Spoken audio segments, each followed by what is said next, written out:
Je trouve magnifique ici, qui est le plus proche de l'Angleterre. Il y a Cap Blandé, Cap Griné. Et là, grand site de France que nous allons découvrir autour du Terre de Mémoire, qui a vu défiler les troupes romaines de César, qui a vu défiler celle de Louis XIV, celle de Napoléon. Mais tout cela ne sont que des babioles de l'histoire, car le Cap Griné est un grand-père de 160 millions d'années. C'est effectivement là où le continent s'approche au plus près de l'Angleterre, 28 kilomètres. C'est là où la Manche se sépare symboliquement de la mer du Nord. C'est en outre au Griné que la côte d'Opale change d'orientation. Si, quand vous êtes d'un côté, le soleil se couche sur la mer, quand vous êtes de l'autre, il se couche sur la terre. Et en attendant, l'endroit est unique et il mérite bien une visite. À 15 km au nord de Boulogne-sur-Mer s'étendent des falaises rocheuses, des plages qui se couvrent et se découvrent au fil des marées et des eaux froides d'un bleu outre-mer. Et le point d'attraction de la côte d'Opale, c'est lui, le Griné, qui tient son nom de la couleur de sa pierre. Pour le découvrir, rien de tel qu'une balade au départ de la petite île d'Ambleteuse. Entre mer et campagne, c'est le meilleur moyen de découvrir cette belle côte du nord de la France. Il est 9 h du matin, Jean-Luc est déjà sur la plage, et ce passionné de photos est un amoureux de la côte d'Opale. Il en connaît ses moindres recoins. Ça fait depuis 2003 que je fais des photos de la côte d'Opale, que sillonne tous les chemins de randonnée. Je fais les photos et après j'ai répertorie. Mais avant tout, c'est une passion de la région. Dans son objectif, le fort d'Ambleteuse, construit par Vauban au XVIIe siècle. À marée haute, le fort est cerné par la mer. À marée basse, on peut prudemment s'en approcher à pied. C'est le dernier fort en mer de Cherbourg, jusqu'à la frontière belge, ce qui en fait un lieu unique de la côte d'Opale. À cette heure-ci, peu de touristes, la plage est calme, presque déserte.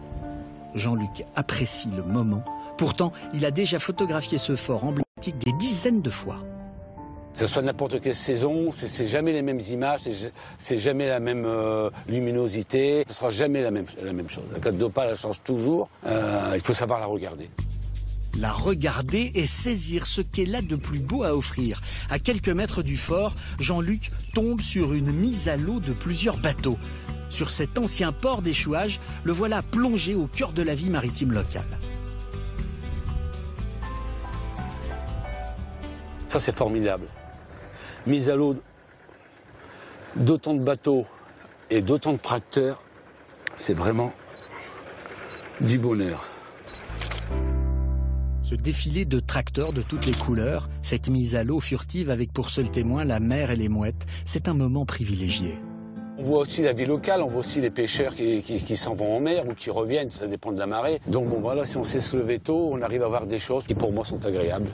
C'est la toute première fois que Jean-Luc assiste à un tel ballet. Son œil de photographe est séduit. Je trouve ça formidable. Il faut être ici en ce moment. Les flobards, bateaux typiques de la côte d'Opale, ont laissé place à des voiliers et des bateaux plus modernes. Mais sur cette plage d'Ambleteuse, le charme opère. Jean-Luc continue sa balade en direction du Cap Griné. Voici le petit village côtier d'Audrecel, l'occasion de faire quelques clichés dignes d'une carte postale. C'est un mélange de bleu avec les cailloux, les rochers, les algues vertes et tout. Quand on fait une composition d'image, moi je trouve que c'est fabuleux, quoi. À force de venir photographier ce littoral dont il est tombé amoureux, Jean-Luc connaît ses chemins et ses points de vue sur le bout des doigts. Il emprunte le GR 120, un sentier de randonnée prisé qui longe la côte. Au départ de Boulogne, ce chemin permet de traverser toutes les villes côtières jusqu'au Cap Griné. À ma gauche, j'ai le Ambleteuse. On a remonté le chemin, le GR 120, le long en surplombant les falaises. Là, on est descendu, il y a un cran qui nous a permis de descendre jusqu'à la plage. Mais sinon, on va remonter le long des falaises du Griné et on va arriver jusqu'au Cap Griné. La côte d'Opale, ce sont ces falaises entre terre et mer. Non seulement il y a le rivage et ses rochers, mais il y a aussi la campagne et ses champs à perte de vue. C'est une véritable mosaïque de milieux et de couleurs. Et à l'approche du cap, on peut apercevoir des phoques gris au nez allongé qui ont élu domicile ici. Dernier arrêt pour Jean-Luc, le passionné de photos, toujours aussi émerveillé de se rendre jusqu'au Griné. Alors qu'est-ce que je ressens? C'est un moment de liberté, de la liberté. Calme, c'est silence. le bruit de l'eau. On se retrouve, c'est un petit peu de la sérénité, quoi. La vie n'est pas facile, bon, on a tous chacun des problèmes et tout, et venir ici, c'est un petit peu oublié, c'est de l'évasion. Le Grinet courbe le dos sous le poids de ses 100 millions d'années. Avec ses 45 mètres de haut, il est exposé au vent tout droit venu de la Manche. Et le Cap est le point de France le plus proche des côtes anglaises. Seuls 30 km séparent les deux pays. Vous l'aurez compris, une balade le long de la côte jusqu'au Grinet, c'est l'assurance de voir des paysages parmi les plus beaux de France et parmi les plus protégés. Et alors, lorsque l'on se balade le long de ce sentier des douaniers, on peut voir deux sortes d'animaux. Des moitrieuses, des goélands, des fous de bassin. Et puis quand on regarde un peu plus au loin, on a des tankers, des pétroliers, des super paquebots, parce que c'est un des trafics les plus denses au monde, au large de ce Grinet, de ce Blanc-Nez. Il faut rendre hommage aux hommes et aux femmes du CROSS, du Centre régional d'opération de sauvetage en mer, qui font un travail extrêmement difficile et très important. Il est vrai. Cap Grinet, justement, Nathalie Simon, ça c'est un endroit que j'apprécie aussi. J'adore, ouais. Et tous ceux qui aiment la marche, on va revenir sur quelques images assez évocatrices. C'est vrai qu'on se prend un bon bol d'air iodé.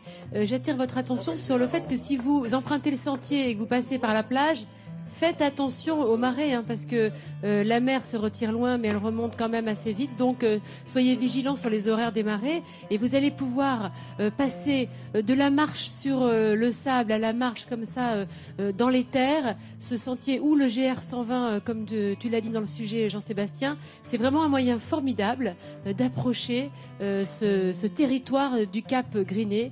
C'est beau. Voilà, et c'est vrai que c'est magnifique ce Cap Grinet. On vous invite vraiment à venir le découvrir, ainsi que le Cap Blanc-Nez, ça va de soi.